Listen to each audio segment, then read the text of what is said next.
Music feels way too cool for me. Good morning, everyone. My name's Evie Martin. I'm the lead pastor here at Platte Woods Church. Good to see all of you the week after Easter, especially those of you who maybe came for the first time on Easter and now are back. Thanks for coming back. It's good to have you here. Good to have you joining us on the live stream as well this morning. I grew up in the church. I come from a long line of devoted Christians on both sides of my family. There are several pastors peppered into the genealogy as well. Faith and religion is a world in which I'm pretty comfortable. It's the language I speak, so to speak. When I was a kid, I attended a small Free Methodist church, evangelical in nature. My uncle was the pastor of it for a while. My mom played piano. My dad taught my middle school Sunday school class, which was often just me and my best friend, whose dad also sometimes taught us. We didn't have fancy curriculum or videos or study guides, really. We would just show up on Sunday mornings and read the Bible and ask questions about it.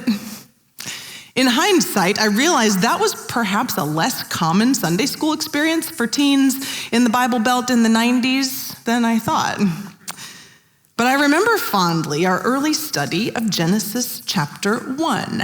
My dad had us read it out loud, and then he asked us, how many days did it take God to create the world? And we said 6, obviously. And then my dad, with a mischievous twinkle in his eye, said, then what about the dinosaurs? That question, and many others like it in my teenage years, was an important landmark in my faith development. It was a moment in which my adolescent brain had to acknowledge that something in the words of this story that I loved dearly, and something in the archaeology of the world that I also enjoyed immensely, didn't seem to line up. And I was lucky enough to have a family and a faith community where exploring the possible disparity was a welcome adventure, not a forbidden enterprise. That was the first time I remember consciously opening the door to faith and science. This month, we are diving into what I hope is an interesting series for you. We'll be exploring topics that, at least in recent history, and often longer than that, have been viewed as either in conflict or completely incompatible with the Christian faith. My hope is that we'll develop some theological muscles to not have to choose one over the other, but to hold them together in ways that are thoughtful, meaningful, and can even have an impact on our lives and the lives of others.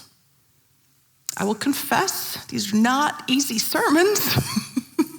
Just writing this one made me think that we could do 4 weeks just on faith and science. So our brains might hurt a little today. Just hold on, it's gonna be fine.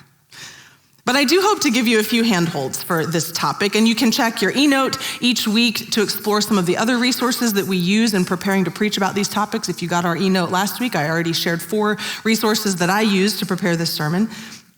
But as we begin each week, I'd like to take a moment to address the or that's crossed out in the logo. Where did the idea of faith or, fill in the blank, even come from? What is the problem that we're trying to address? How did we get to this proposed binary choice of faith or science to begin with?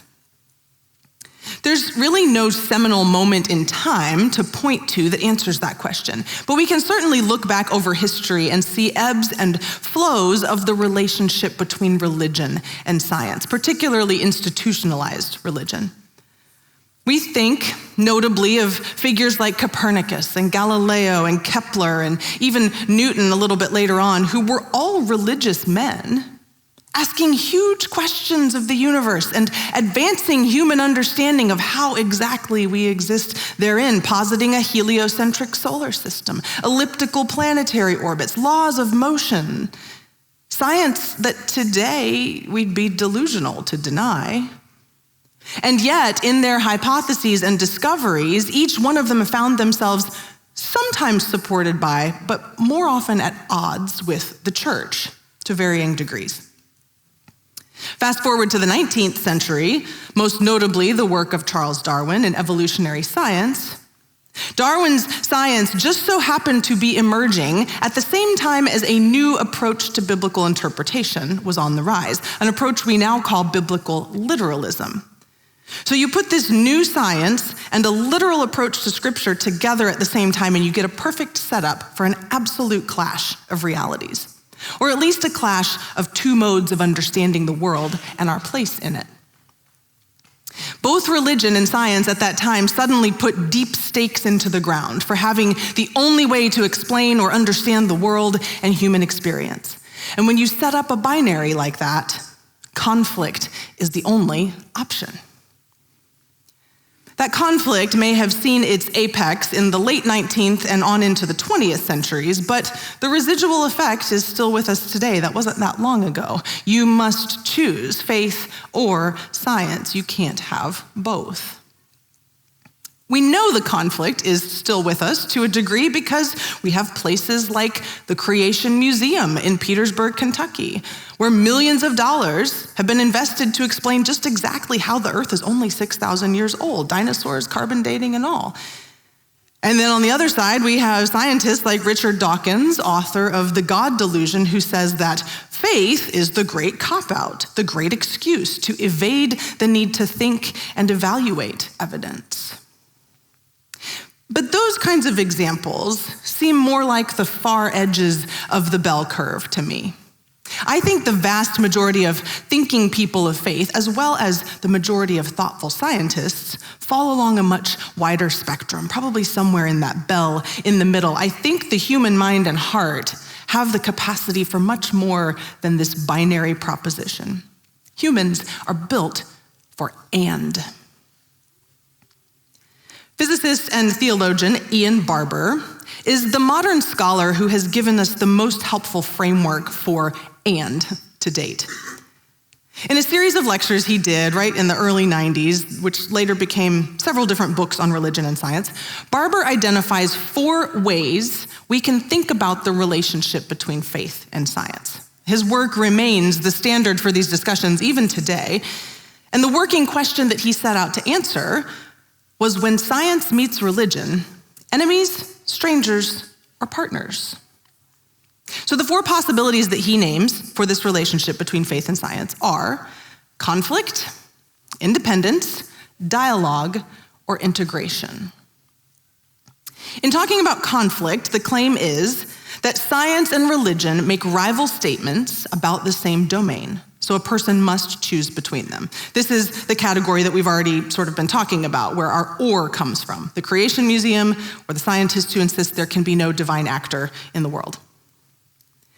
In the independence model, science and religion are distinct from one another because they're asking and answering different questions. Science is asking what and how, religion is asking who and why. So they're exploring different realms. They employ different methods. Science tests, religion experiences. And so they can both exist, but they need to stay in their own corners, so to speak.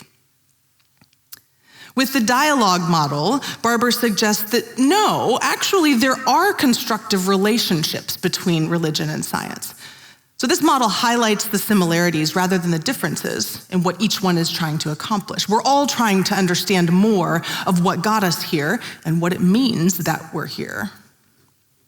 And then finally, with integration, it goes one step further. There's not just dialogue or conversation between the two, but there's actually overlap between science and religion with regard to our sources for knowledge. The examination of the natural world can actually lead us closer to divine revelation, and the pursuit of divine gives meaning to our scientific discoveries. So both science and religion contribute to an inclusive metaphysics. So as you think about those 4 categories, conflict, independence, dialogue, and integration, you can read a lot about these online. You just Google Ian Barber and you can find all the things. You might find one that feels kind of like where you are. And really, with the exception of conflict, all of these have room for the and. These frameworks give us lots of room in our lives and in our minds as Christians and as scientists for faith and science. So even still, with the latitude that some of those categories offer, for people who follow a Christian faith, there's sometimes still a sticking point when it comes to working out these 2 approaches to truth and knowing. So we need to take a moment here to talk about the Bible. When it comes to friction between faith and science, whether it's real or perceived, often the cause is rooted in this text, or a tightly held interpretation of this text that we hold sacred. When the Bible says that God created the world in 6 days and rested on the seventh, but science shows us evolution on a millions of year scale, what are we supposed to do with that? When Exodus describes Moses parting the waters of the Red Sea, how can we empirically explain such a thing? When Jesus walks on water or heals a blind man by rubbing mud and saliva on his eyes, what scientific method can produce the same results? The Bible is the sacred narrative with which we seek to align our lives. This book matters to us deeply. It reveals God's truth to us. It shapes the way we live and love and die. It is a source of revelation for our faith. So when another narrative of reality comes up alongside it or against it, we might feel threatened. We might reject new information. We might abandon what we once believed to be true, or we might come back to our text with new eyes, curious how our understanding might evolve or grow. How we read and understand the Bible is a massive topic that deserves a lot of time and attention, and fortunately for you, Pastor Chung Ho is teaching a class designed to do just that. How to Read the Bible is happening every Wednesday night in April at 6:30. You can use that QR code that you did to check in to register for that. Please do. There's childcare available, but every Wednesday night this month, you can attend that class. I promise you want to rearrange your schedule to go to that class. We can unpack a lot more than I can do right here, but thank you, Pastor Chung Ho, for teaching. It's an awesome class. But I want to take just a moment to look at an example of why the Bible and the narrative it weaves is not inherently in conflict with the worldview that science offers to us. So we'll look briefly at Genesis chapter 1. That's where I started the sermon as well. This is the primary text that has been at the root of Barber's conflict model. Because the origin story, our origin story in the Judeo-Christian tradition, simply doesn't jive with the origin narrative of science. How is it that we as 21st century American readers should be thinking as we open to the very first pages of our Bible? Well, in a few moments today, we're going to commission a team of people from Platte Woods who are leaving on a service and learning trip to Guatemala this Saturday. When we land in Guatemala, we do not assume that everyone there will speak English to us, that they will transport us to our hotel in an American-made SUV, swing by a Starbucks on the way, and be up to speed on everything Travis Kelce and Taylor Swift. If that is how we showed up in Guatemala, we would be very bad travelers.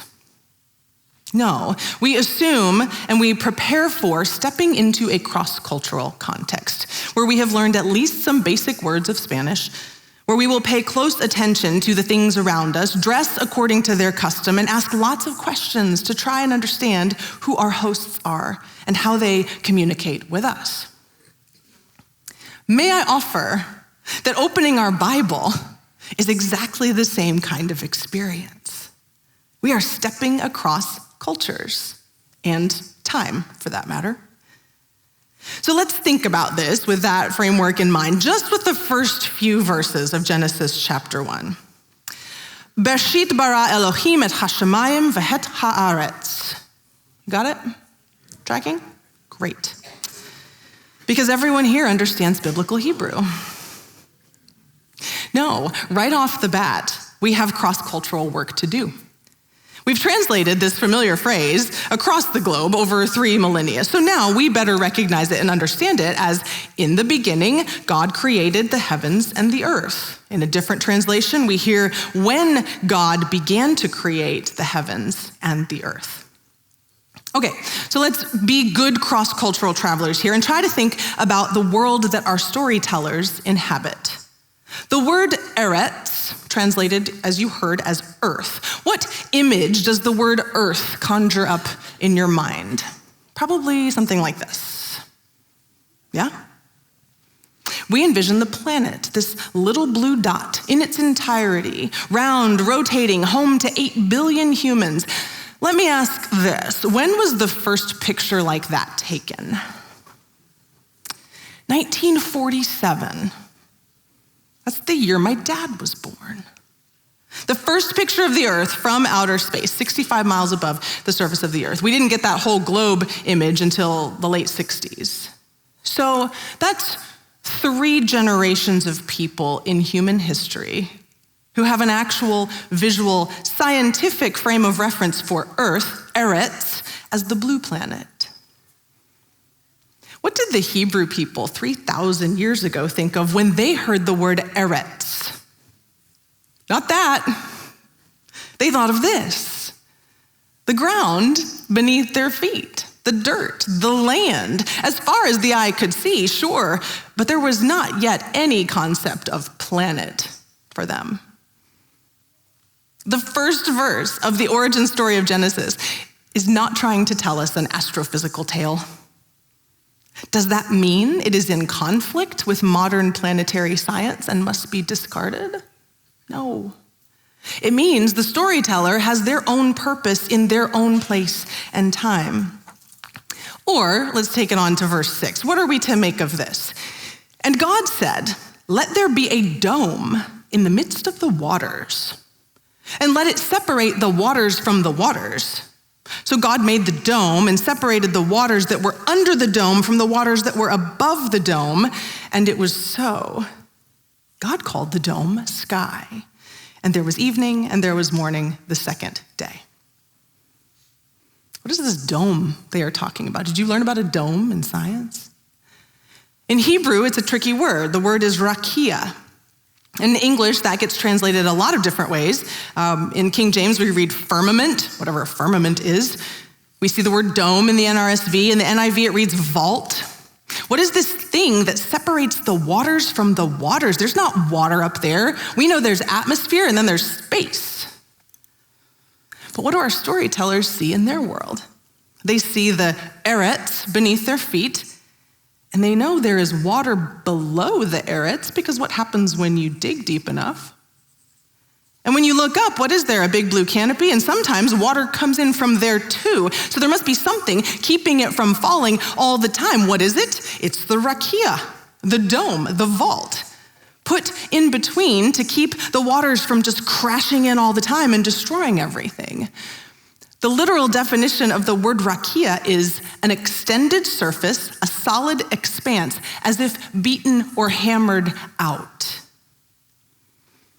So maybe you can imagine a little bit more how they saw their world. God fashioning our home, clearing out space between the water down here and the water up here by hammering out, by flattening in place a rakia so we would have a safe place to live. Is this the language of a geologist or an attempt to persuade a reader of the physics and mechanics of atmospheric science? It's not. Is it then incompatible with any subsequent knowledge that does explain the water cycle and the cocktail of gases that hold our oxygen in and keep us all from imploding or suffocating? No, it's not incompatible. It is simply not telling us a science story. It's telling the story for an entirely different reason. It's telling the story to say something about God and the kind of God that's revealed to us in creation. With our cross-cultural lenses on, we can notice that it's telling a story of a creator God who is very different than the other creator gods of nearby people groups. The origin stories at the time of the Babylonians and the Canaanites tell of a created world that is born out of conflict between gods, one God tearing apart another God and using the parts of her body to form the parts of the earth. Humanity and the world we inhabit is the product of violence and conflict. It isn't good. The Genesis story, by contrast, shows us a God who is one. A God who makes with words, not with weapons. A God who needs no violence to bring order out of chaos, but merely speaks and then says, "This is good." And this is all just the first chapter. When we're able to tune into the Bible cross-culturally, to listen for what it intends rather than what we want to know, it gives us plenty of room for faith and. If Genesis isn't worried about a 24-hour day schedule and disapproval of the Big Bang, we shouldn't be either. We can hold fast to what this story tells us about God and God's relationship with humanity, and we don't have to throw out the dinosaurs. We have to be careful. We're not trying to ask questions of the Bible that it isn't trying to answer. For Christians, the Bible is a primary source of God's revelation of God's self and God's nature to us. But it's not the only source. There are other ways that God is revealed to us as well, and the Bible even names that. Psalm 19, among other verses, claims the heavens are telling the glory of God, and the firmament, there's that word again, proclaims God's handiwork. Day to day pours forth speech, night to night declares knowledge. There is no speech, there are no words, their voice is not heard, and yet their voice goes out through all the earth. All the created world, the book of nature, as many theologians have called it, the same subject that feeds the souls and drives the work of scientists across the ages, is revealing something to us of God. No words are necessary. Why wouldn't the work in the realm of science be gift and treasure to those of us with faith? Discovery is revelation. It draws us closer to the wonder and the working of the one who made us. At the heart of both faith and science is a value that is near and dear to us at Plattwoods Church: curiosity. Curiosity is what draws us into all the questions: what, how, who, why. And curiosity at its best leads to more questions and deeper understanding, but it never arrives at an end. It always leaves room for new revelation, insight, discovery, growth, both in our experience of faith and in our study of science.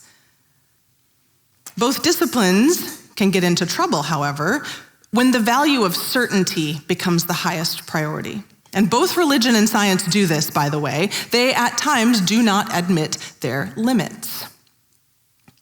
Certainty can be a source of comfort. Certainty can be used to influence and control others. Certainty is easier to live with, even if it's not a full picture of what is real or true. Empirical evidence, data, and testing, the methods of science, provide certainty about many things that religion does not. But even science cannot claim that it can provide certainty in all matters. No good scientist would make such a claim, although some have. Even science has its limits. Religion, on the other hand, that claims certainty in its explanation of the how and the what questions, leaves no room for new understanding or human discovery. And so when certainty in faith fails to budge and adapt, it makes itself obsolete. It turns into a museum, trying desperately to convince intelligent modern humans that the earth is 6,000 years old. A friend of mine captured it just right, I think, as he reflected on his experience of faith and science. He grew up going to religious school, and he said, "The more I went to religion class, the less I believed in God. The more I went to science class, the more I believed in God. I mean, just look at how the eye is made." For him, one class dealt in certainty, with no room for the questions that he naturally had as a teenager. The other allowed space for curiosity and wonder, and that alone revealed something of the magnificence of our Creator. When we lean into faith and science from Barber's perspective of either dialogue or integration, one of those last two, we come to see that each discipline has much to offer the other, and curiosity is the key. When we as the people of faith are curious about science, science can actually lead us deeper into our faith. It might help us read our story in a different and more profound way. Astrophysics blows our minds with the beauty and expanse of divine creativity at our origins. Physiology makes us marvel at the very sinew and bones we inhabit in the image of the one who made us. Quantum physics and all of its exploration of where and how particles exist and behave across time and space, and also simultaneously, might give us a new framework for imagining what happens to us after we die. Jesus' resurrection is still mysterious to us. Maybe science has more to reveal to us about our own recreation. With curiosity, as people of faith, we can always be asking of science, What does this reveal to us about God? And science, when it is practicing curiosity in conversation with faith can always be asking, what does this mean about us? Thanks to science, we can clone, we can heal people, we can genetically modify plants, we can predict solar eclipses, we can harvest stem cells. Thanks to science, we may have humans on Mars within decades. Thanks to science, humans are the only species that have figured out how to annihilate themselves. Anyone see Oppenheimer?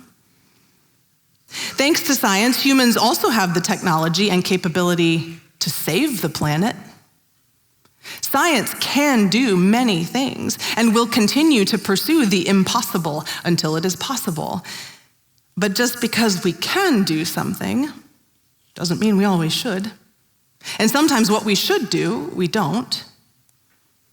Religion, as the discipline dedicated to making meaning out of the human condition, can be a good conversation partner to help science answer that question. What does this mean about us? And now that we can do this thing, what should we do? Faith and science are not mutually exclusive. What time and progress have shown us is that they are rather mutually beneficial when we approach each one with humility and curiosity. There is no or, there is only and. John Polkinghorne, renowned theoretical physicist and Anglican priest, paved the way for a modern integration of faith and science. If you want to dive deeper into this topic, just look him up. You can watch or read any of his lectures or books. He changed the conversation on these topics for the whole world and for generations to come. And I'll end with his words, since he's sort of the expert on the matter. I want to take science and religion with great and equal seriousness. I see them as complementary to each other, not as rivals. The most important thing that they have in common is that both believe there is a truth to be sought and found, a truth whose attainment comes through the pursuit of well-motivated belief. I can be two-eyed. I can look with the eye of science, and I can look with the eye of religion. And I'll see more with that binocular vision than I will with either eye on its own. Will you pray with me? Giver of life, mover of planets, architect of atoms, what miracles you have made for us to explore every day. Through the eye of science, may we marvel at the design, the cause and effect, the deeper questions that open before us. Through the eye of faith, may we point to mystery and say, who are we that we can know such things? And how can we be wise with such knowledge? May our faith and eyes reveal to us who you are and who we are made to be. In the name of Christ, beginning and always. Amen.